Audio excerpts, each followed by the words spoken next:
Alalay lang. Diretso.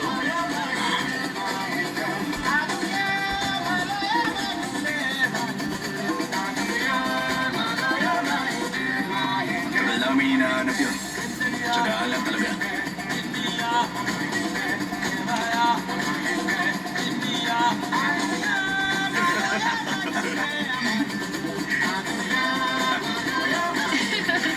Gaganda ng ngiti nila, ano?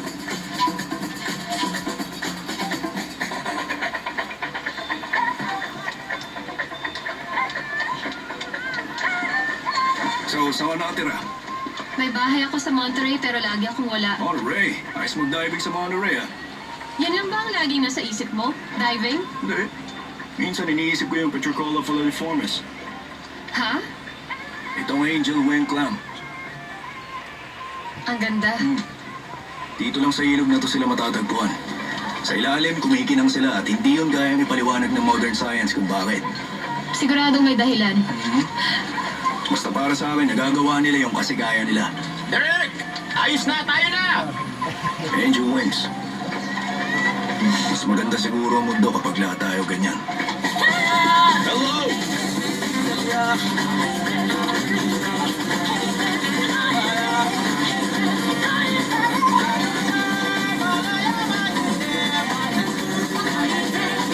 Ito ang sentro ng cluster.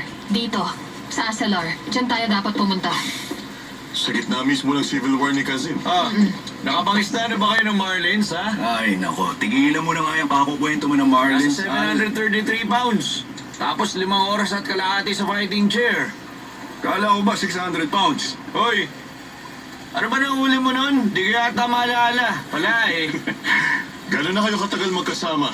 Mula pa kindergarten, college, Navy, Numa. Kawawa siya, laging anino ko lang eh. Alalay ni Al, di ka level ni Al. Di ba?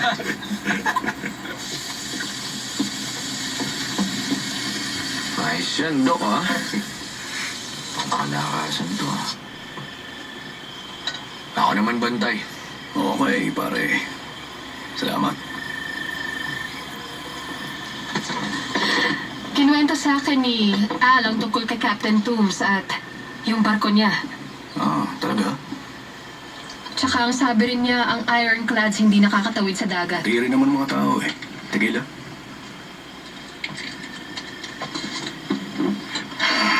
At may nakuha kang coin. Hindi lang basta coin. Yung importanteng coin. Meron din ako nakuhang sulat ng biyuda ng kapitan na nagbabanggit tungkol sa Eastern voyage niya. At sa sailor's log sa isang Atlantic clipper na sumumpa sa harap ng Biblia, may nakita raw siyang bakal na halimaw 2 milya mula sa African coast. Ano namang klase ng tao magbabiyahe ng ganong barko sa dagat? Bakit? Paano? Hindi ko alam. Pero plano kong tuklasin.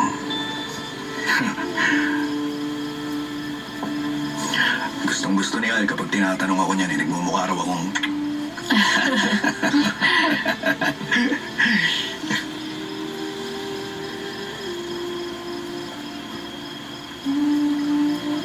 Ang sarap sigurong ganito ang opisina mo, ano?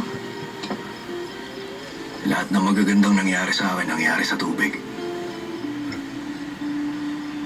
Pati na ngayon.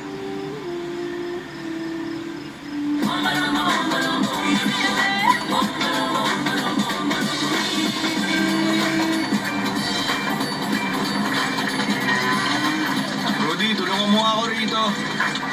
Omar! Kaya mo? Alalay na! Gano'n tayo ang Asalar? 6 hanggang 8 oras. Ayos lang yun. Magtatagal ba kayo? Di kami magtatagal. Okay, ito bang isa? Tingin mo, ligtas naman? Oo, okay lang.